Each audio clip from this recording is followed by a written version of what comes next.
식사 만나게 하셨습니까? 오늘 긴 연휴 끝나고 처음 이제 구역장, 부역장 수련회를 앞두고 개회 예배 겸 오후 예배 드린다고 하니까 어, 긴 연휴 탓인지 많이 튀신 것 같아요. 그래도 여러분들을 주님으로 축복하고 환영합니다. 예, 어, 전 가끔 제가 신앙을 회복할 수 있었던 그 계기가 군에 가서 회복이 되었다라는 말씀을 드리곤 했습니다. 그래서 저는 가끔 군 생활을 했던 때를 생각하면서 고마운 분들이 있더라고요. 그분들 때문에 내가 군 생활에서 신앙을 회복하고 또 군 생활을 통해서도 내가 신앙을 또 이어갈 수 있었다. 그런 생각을 하게 되었어요. 제일 먼저 생각나는 것은 제가 일병 때 자대 배치를 받았는데 후반기 교육을 받고 일병 때 자대 배치를 받았는데 거기 행정반에 교육계 고참이 있었습니다. 교육계 고참이 아주 독실한 크리스찬이었어요. 그래서 신앙생활 하면서 그분이 교회 가는 데에 많은 도움을 주셨습니다. 우리 4월 군번 동기들이 다 예수 믿는 사람들이 가지고 그 중에서 좀 날라리도 좀 몇 명 있었는데 교회 간다 그러면 그 5명, 6명이 다 같이 간다는 거예요. 그게 갔다 오면 막 혼도 나고 막 그랬는데 그 교육계 고참 때문에 교회 가는데 저희들이 많이 도움이 되었던 것 같아요. 그분이 있어서 신우회도 조직할 수가 있었고 그 당시에 그 백일위에서 706 특공연대가 처음 창설되었을 때 그 연대가를 우리 신우회가 한 5-6명이 됐는데 그 연대가도 우리가 녹음해가지고 그 연대에다가 그 노래를 줬던 그런 기억도 있었어요.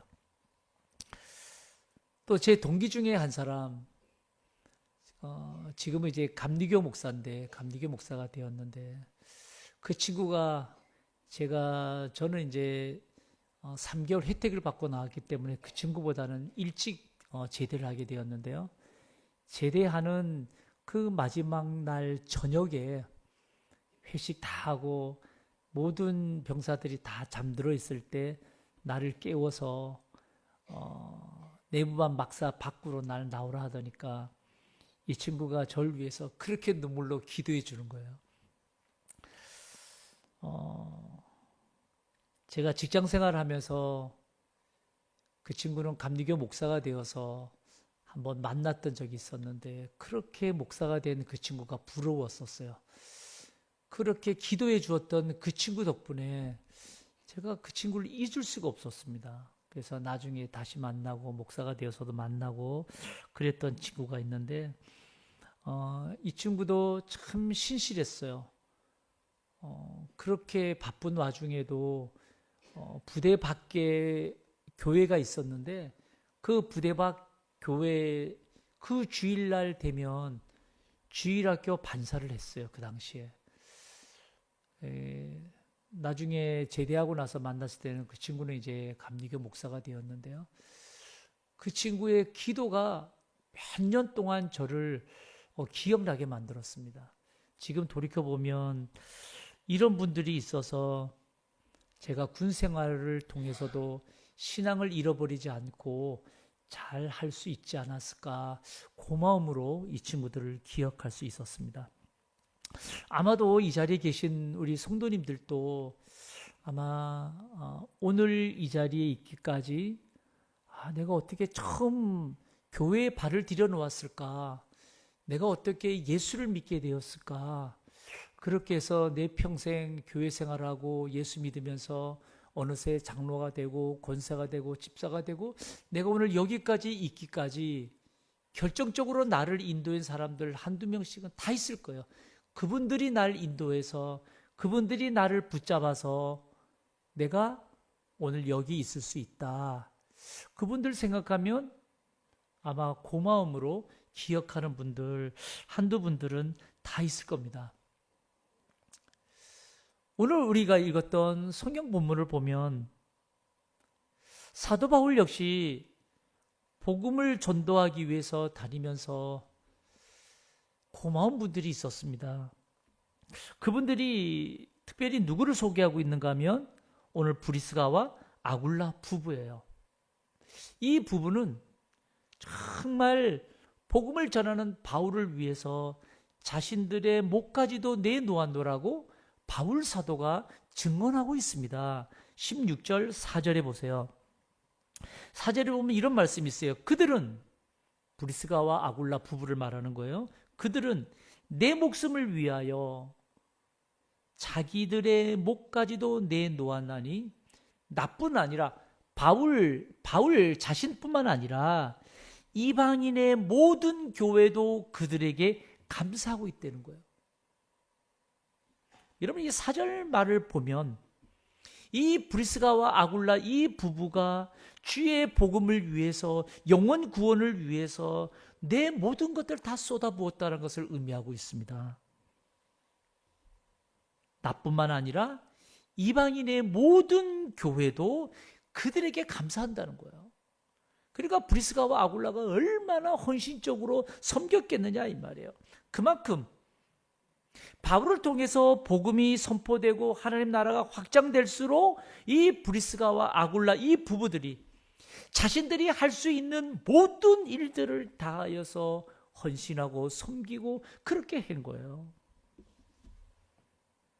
그러니 이들의 섬김을 통해서 이방 땅에 막 교회들이 세워지고 예수 믿는 자들이 늘어나고 다시 말하면 주의 복음이 확장되는 데 있어서 이 브리스가와 아굴라 이 부부의 헌신과 섬김이 있었기 때문에 가능했다라는 것을 바울이 말해요. 그래서 바울이 지금 뭐라고 말해요? 이 부부를 향해서 감사를 표현하고 있고 이방인들의 모든 교회들도 이 브리스가와 아굴라 부부에 대하여 감사한다는 거예요. 감사한다. 다시 말하면 그 당시에 예수 믿는 많은 이들이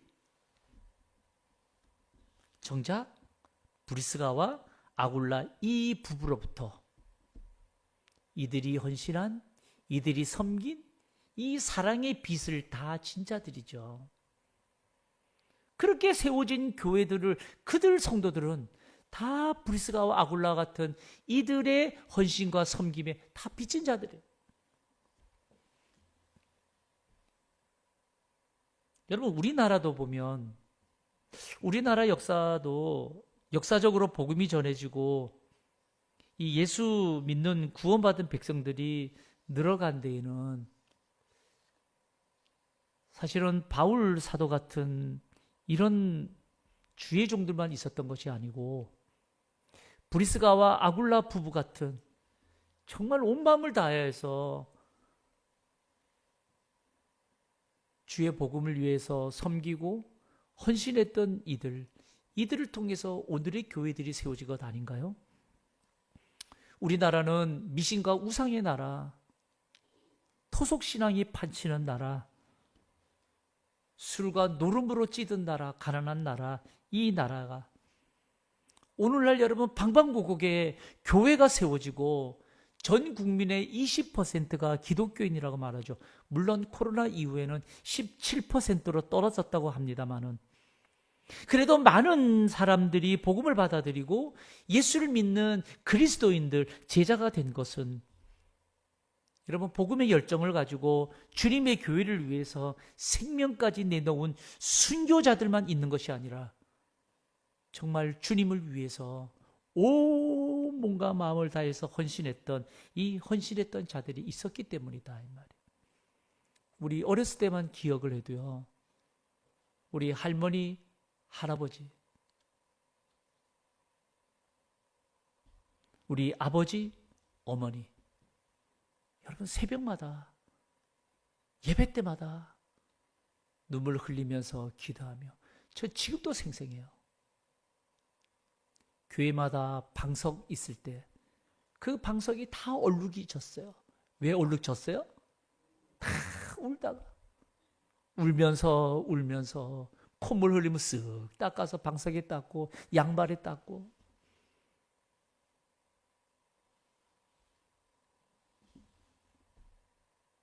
온 마음을 다하여서 교회를 섬기고 그렇게 여러분 주님 위해서 헌신해 주셨던 그분들이 있어서 오늘 우리가 있는 것 아닙니까?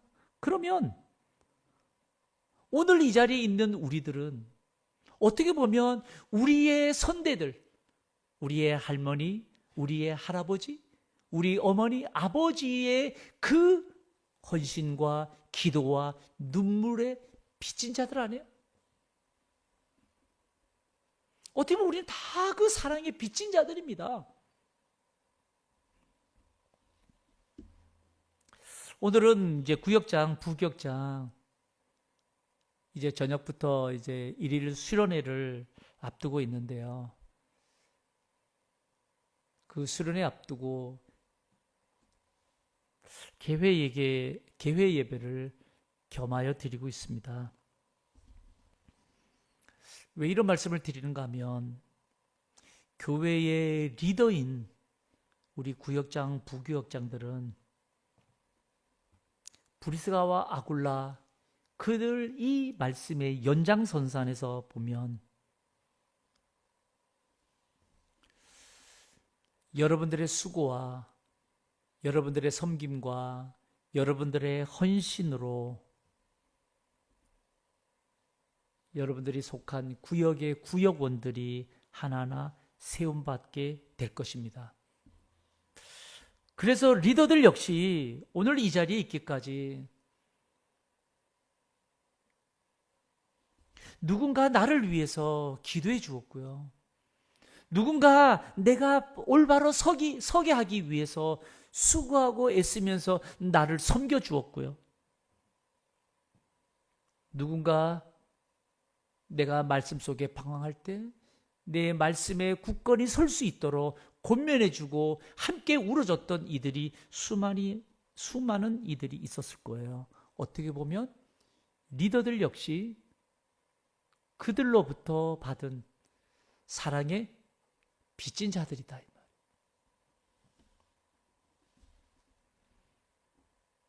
여러분, 우리는 거창하게 예수 그리스도의 십자가의 은혜로 빚진 자라고, 그분에게 빚진 자라고 말하기 이전에 나를 섬겨주고 나를 세워주고 내게 관심을 가져준 이들이 많을 거예요. 그분들에게도 그 섬김에 빚진 자들이에요. 특히 리더들에게는 더더욱. 사랑에 빚진 자라면, 복음에 빚진 자라면, 그것이 바로 우리들이라면, 여러분, 우리는 하나님의 나라, 하나님 교회가 세워지기 위해서는 이 사랑에 빚진 자들은 우리는 수없이 사랑의 빚을 갚는 사람이 돼야 된다. 내가 리더로서 내가 누군가를 또 섬겨주어야 될, 마치 바울처럼, 마치 브리스가와 아굴라처럼 내게 맡겨준 구역원들을 위해서 내가 또 섬기며 돌봐서 그들이 또 빚진 자로 깨달아서 또 섬길 수 있도록 섬김이 재생산되고 헌신이 재생산되고 하나님 나라가 재생산될 수 있도록 우리는 사랑의 빚을 갚는 자가 되어야 되지 않을까라는 거예요. 그게 그리스도인들의 도리가 아닐까.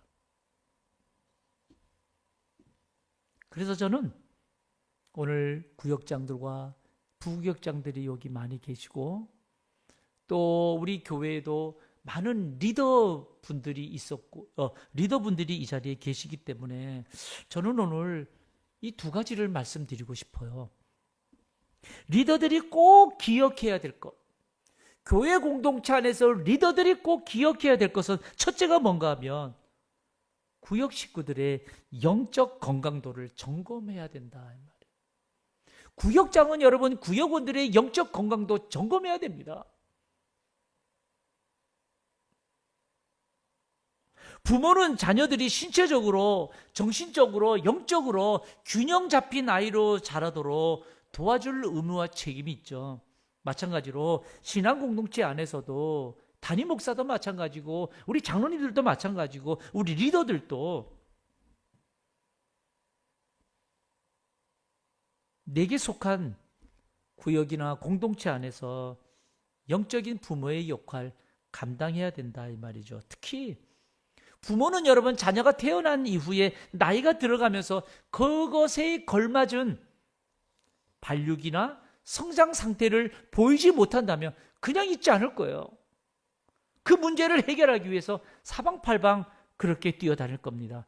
건강에 문제가 있다고 판단되면 어떻게든지 병원에 가고 전문의를 찾아가서 상담을 하고 처방을 받아서 문제를 해결하려고 할 거예요.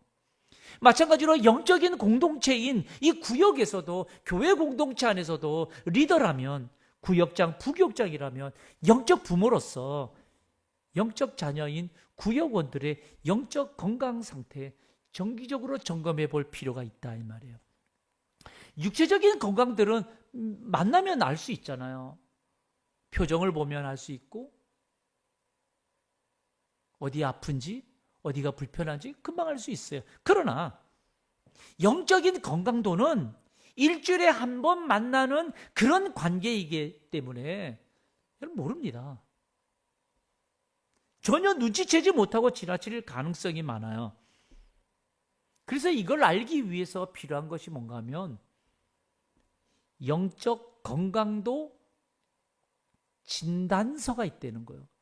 영적 건강도 진단 질문서. 그래서 제가 이 영적 건강도 진단 질문서를 한번 보여드릴게요. 한번 보여주세요. 예.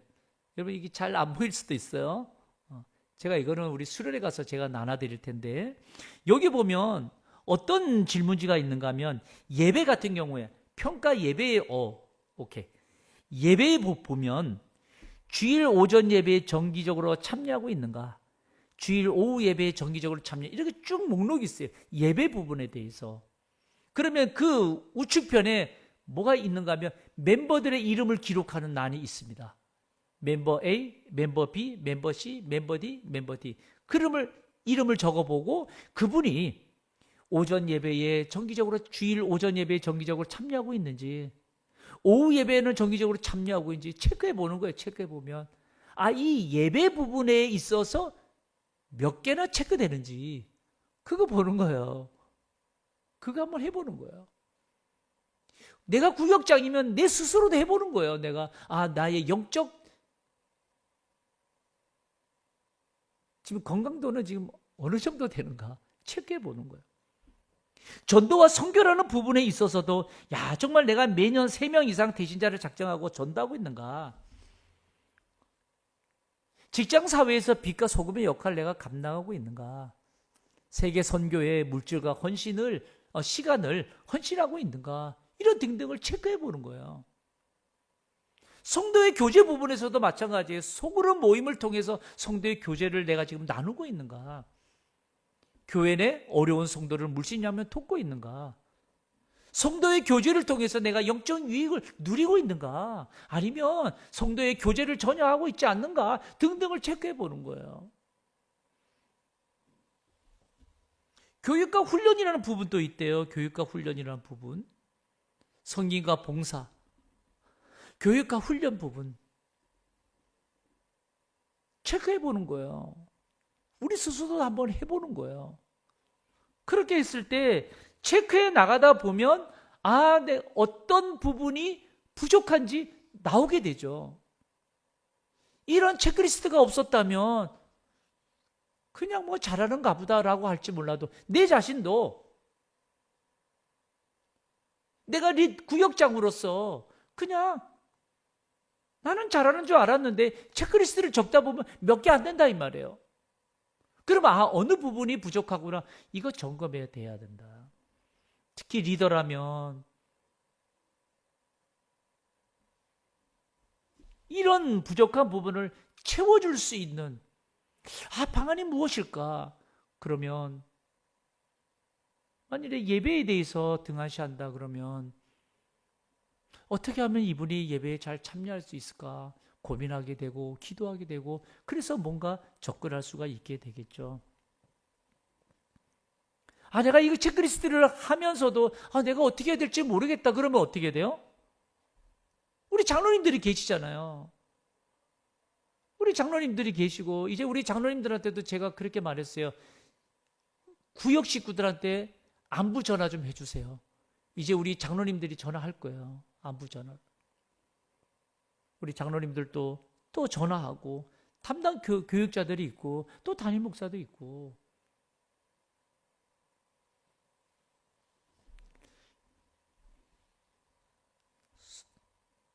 성도들의 일이 있는데 담임 목사가 몰라요. 그러면 안 되잖아요.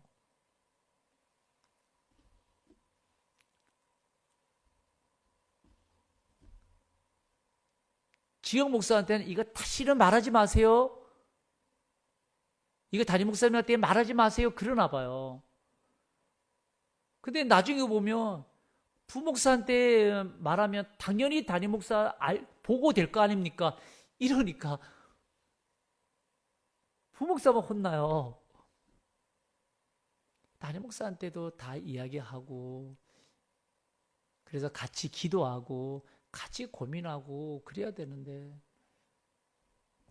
제가 너무 부족해서 그런지 몰라도 그래서 이런 영적 체크리스트도 우리가 한번 예의주시해서 한번 체크해 보자 이 말이에요. 체크해 보고 이제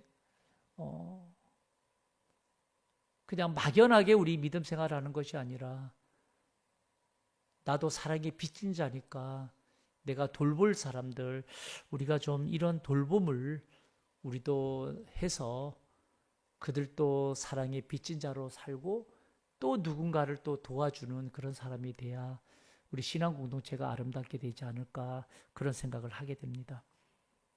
두 번째 우리가 사랑의 빚을 갚으려면 두 번째 우리가 해야 될 것 리더들은 구역 식구들을 위해서 기도해야 됩니다. 여러분 기도해야 됩니다. 구역원들을 위해서. 여러분 사실 우리의 사역은 영적인 사역이죠. 영적인 사역입니다. 영적인 사역이라고 하는 것은 근본적으로 성령의 은혜가 있어야 되고 성령의 은혜를 덧입어야만 가능한 일이에요.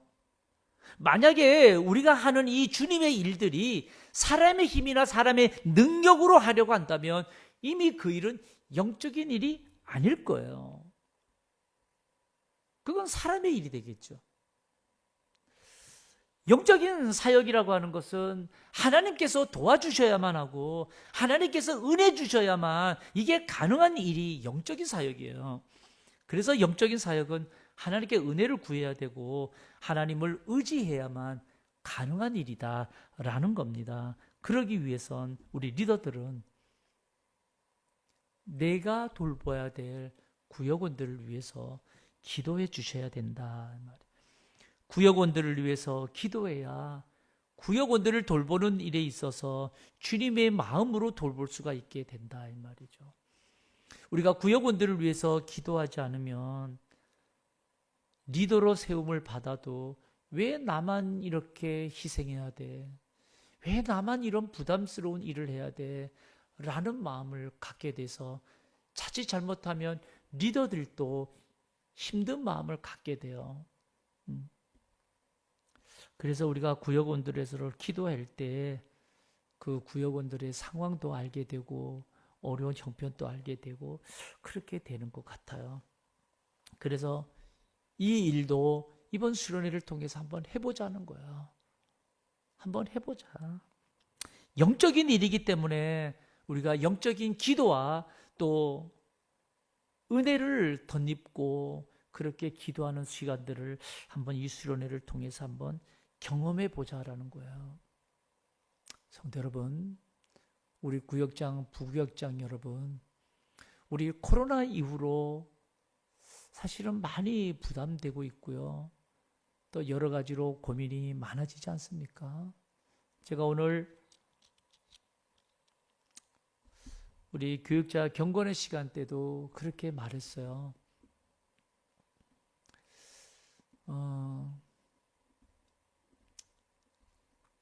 코로나로부터 시작된 한국교회의 비판적인 시각은 이제 극에 달해 있습니다.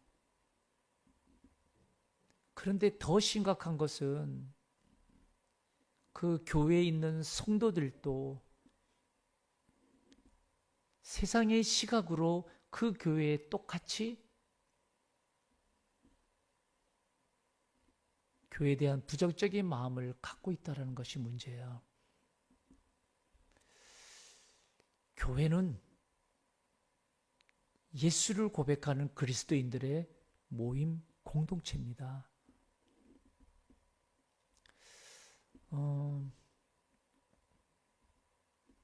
제가 얼마 전에 노회 회의가 있어서 저 하남시의 어떤 교회를 갔어요.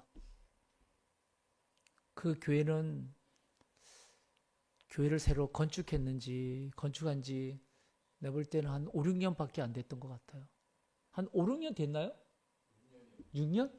6년. 야, 그런데 자동차를 가지고 주차장을 내려가는데 주차 램프가 얼마나 넓은지 몰라. 그러니까 그냥 쫙 내려갔다가 지하 4층까지 팠어요. 거기에 여유 있게 자동차를 파킹하고 그리고 예배당 올라가서 엘리베이터 타고 탁 올라갔는데 뭐 이루 말할 수 없이 예배당 또 뭐 시스템 뭐 음향서부터 시작해서 어디 콘서트홀 저리 가라요. 1층에는 카페가 있었어요. 그래서 분회장하고 같이 그 교회 담임 목사님하고 카페에서 만나서 차 한잔 나누면서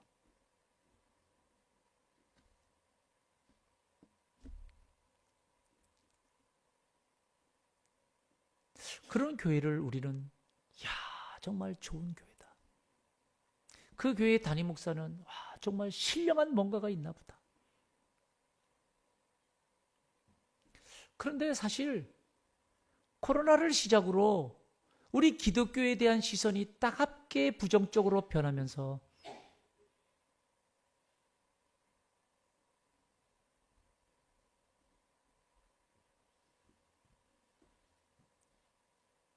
여러분 우리 한국 교회 300명 이하 되는 교회 새신자 등록자가 없다는 거 아십니까? 100명 이하 되는 교회 새신자 등록자가 없다는 걸 아십니까? 왜? 기독교에 대한 부정적인 시각과 함께 누가 불편한 교회에 오나요? 주일날만 되면 우리 주차장도 차댈 곳이 없어서 난리인데 그런데 그냥 편안하게 싹 왔다가 편안하게 가는 그런 교회들 전도하지 않아도 오는 교회 그런데 조금만 불편한 교회 새신자들 안 오는 거 아세요? 제가 얼마 전에 한 50명 되는 성도를 가진 담임 목사를 만났어요. 그 담임 목사가 그런 얘기예요. 어쩌다가 한 분이 왔는데 어떤 마음이 드는가 하면 저분이 어떻게 이런 교회를 왔지? 그런 마음이 든대요.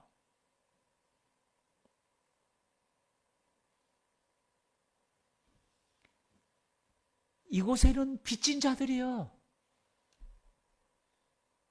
거창하게 주님의 십자가 은혜의 빚진 자라고 말하지 않아도 내가 오늘 예수 믿는 자로 서 있고 내가 오늘 이 불편한 교회이지만 이 은평교회의 리더로서 세움받은 누군가 나를 세우기 위해서 기도해주고 헌신해주고 그렇게 세워준 우리도 빚진 자인데 과연 우리는 이 코로나 이후의 시대에 어떻게 했으면 좋을까? 어디 나가서 전도가 되나요? 아니요. 1년에 2번 행축을 하죠, 우리가. 행축을 하는데, 여러분, 행축을 해서 전도가 되나요? 그런데 이상하게도, 우리는 전도 안 했는데, 행축한다고 흉내만 냈는데, 그런데 신기한 것은, 행축하니까, 누군가 새로운 사람이 1명, 2명이 오더라, 이 말이에요. 그래서 지금 성장반, 확신반이 운영되고 있잖아요. 그분들이 행축을 하면서 오신 분들이에요.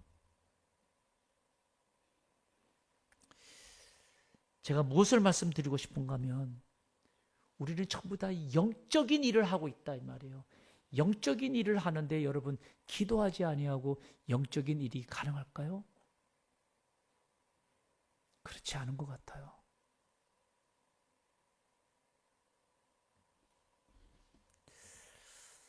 어떻게 보면 여기 계신 우리 모두는 누군가의 섬김과 헌신으로 우리가 오늘 여기 있는 빚진 자인데 특별히 이 중에서도 리더로 우리가 세움받은 우리들은 또 직분자들은 어떻게 보면 더 무겁게 내 받은 빚을 느껴야 될 것 같습니다. 이렇게 말하면 그래 중직자들만 리더들만 구역장들만 또 받은 또 이 사랑의 빚을 갚아야지 라고 하실 분들이 계실지 모르겠지만 아니요. 예수를 믿고 구원 얻은 영원한 생명을 얻은 우리 그리스도인들은 다 주님으로부터 섬김과 희생과 헌신의 그 주님의 사랑에 다 빚진 자들 아니에요.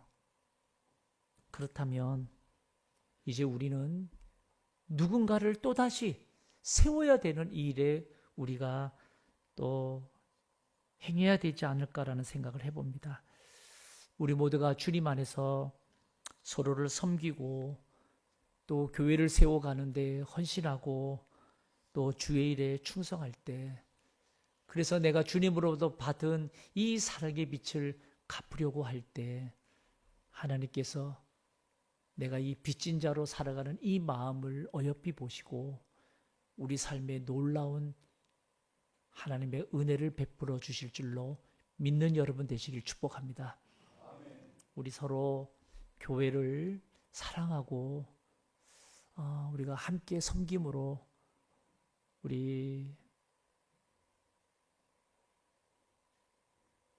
이곳에서 구원의 역사, 생명의 소망을 갖는 역사들이 일어나는 신혼 공동체가 되게 해달라고 기도하는 우리 온 성도들 다 되시길 주님의 이름으로 축복합니다.